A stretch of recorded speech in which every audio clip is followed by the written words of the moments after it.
Hi guys, welcome back to the channel. It is Saturday morning. I have this little potato next to me. I just made the bed and of course she had to get straight back in it because that's where she sleeps every night. If you're ever wondering why I'm single forever, this is why. This person right here. So we're having a very chill morning, clearly. I'm gonna go and make myself a chai with my new chai brewing set and then we're gonna sit down and have a little bit of a chat.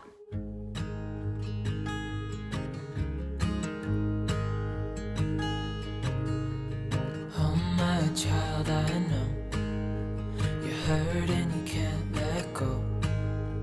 It's not your fault and you don't deserve all the bad and the hurt.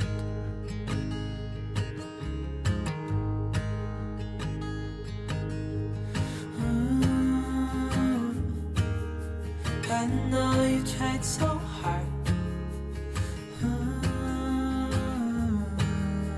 I know you've done your part. It's not fair. You did your time.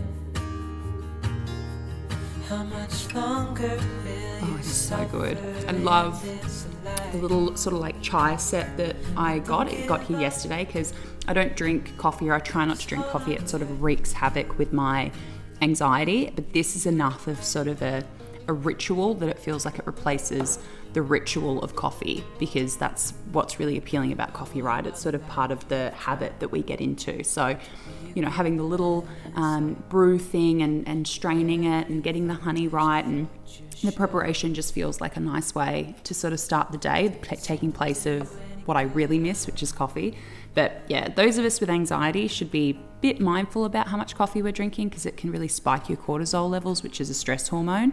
So yeah, if you're looking to reduce your anxiety, maybe a bit of chai would be a good replacement. You have to excuse me for this setup. My ceilings in my house are very, very high, so it sounds like a cathedral. This is the only way to hopefully make it bearable. I hope that this sounds okay. I'm so sorry, you guys. I just wanted to come and hang out with you this morning and have a bit of a catch up and a check up and talk about a couple of things, including kind of weight gain and some of those continuing messages that we're seeing, and my own personal weight gain. We can have a chat about that as well. I had my first moment of being stir crazy this week, which is why I now have strawberry blonde roots, because she dyed her own hair for the first time in her life and tried to touch up her roots and ended up with this strawberry blonde ombre situation. But I don't hate it.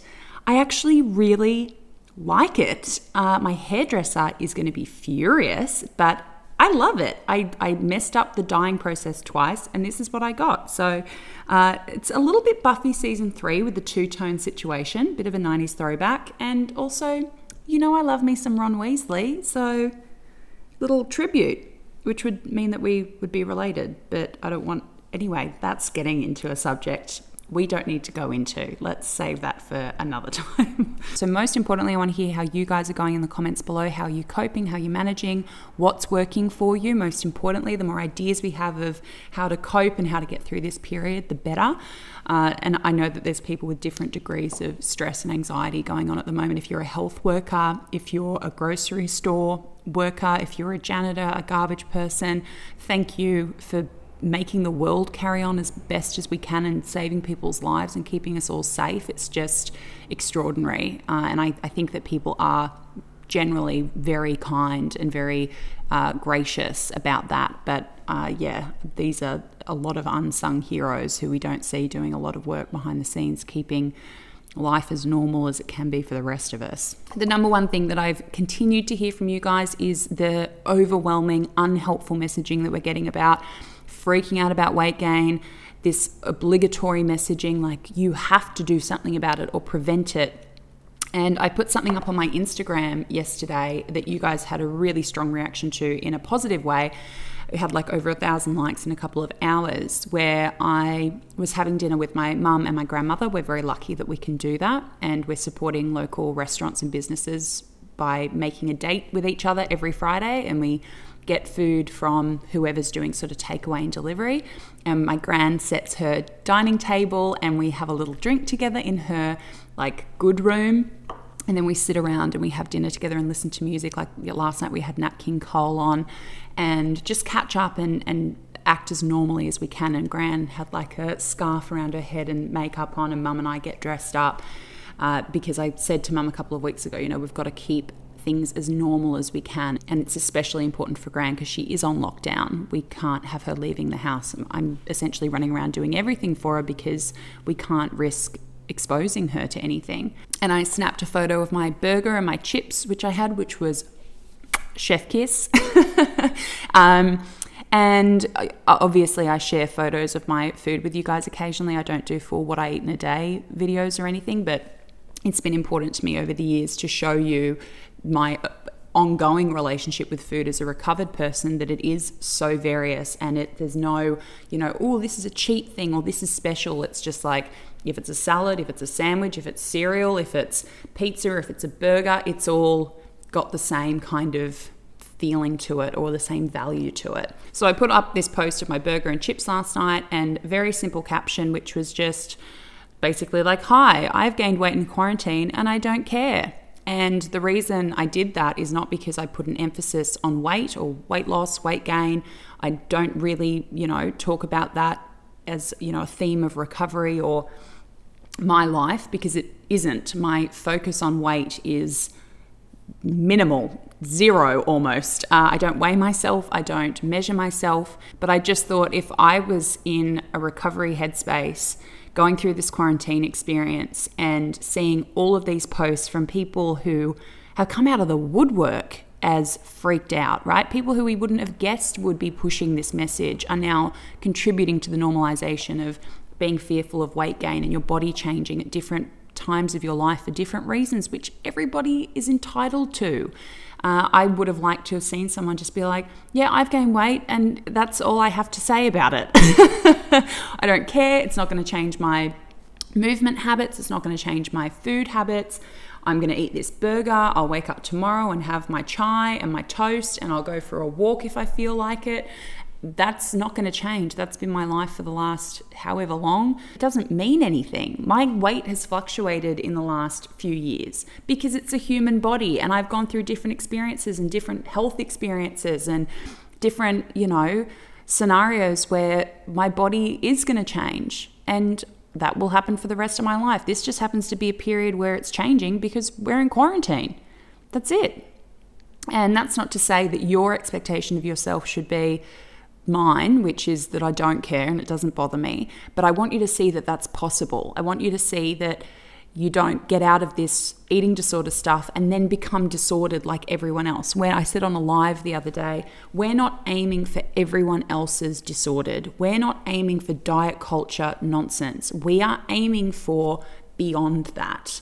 And to see that if you're going to do all this work and you're going to put in this effort and you're going to challenge yourself and challenge these beliefs, you got to push all the way through.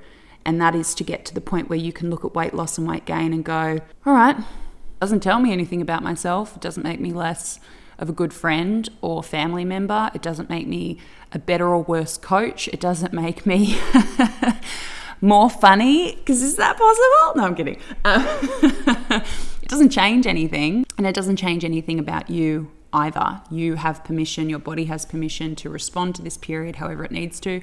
Obviously throwing a huge caveat statement over this statement, which is that I do now and always have recognized that I am in a conventionally accepted body, that I don't, experience the effects of weight stigma and fat phobia, and so I can only speak from my experience. I'm not trying to speak from anybody else's. I'm letting my body do what it needs to do.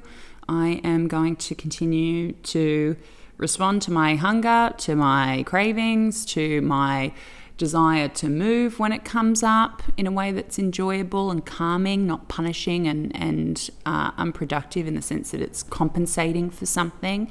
That is possible. I just want to share that part of, what is possible in recovery and being recovered. It's okay if you've gained weight and you do care. You're not alone in that. It's an opportunity for you to challenge why. It's an opportunity for you to, again, as we talk about all the time, think about how you value yourself versus how you value others. You wouldn't make your friends get on a scale when they come into your house and say, unless you clock in under this number, you have to leave. I don't want to spend time with you. So making your value of others interact with your value for yourself can be really uncomfortable, but that's where the neural rewiring happens, when you see that contrast and then you start to challenge it. So guys, that's it. Another ramble. We love these because I just get to talk and there's no research or work that I really have to do. But yeah, I'd love to hear how you're doing below. What are some constructive, productive things that you're doing to keep yourself distracted, to keep yourself sane, to bring down how stir crazy you are or how anxious you are. That's always really helpful for us to build on our own list of ways that we're coping. Come and find me on Instagram, particularly because I am doing a live at 11 a.m. Sydney time this coming Monday with Millie Thomas, who is another recovery coach and advocate here in Australia, who is amazing. I did a podcast with her last year called Fully Recovered and Fighting for Change. Her story is amazing. We're going to be talking about obviously recovery during this period and coping during this period. So definitely come and find me at What Mia Did Next. That's all linked below. Yeah, I'll see you guys in the next week with another video. Take care of yourselves. Stay safe. Stay kind. Mwah, mwah, mwah. Bye.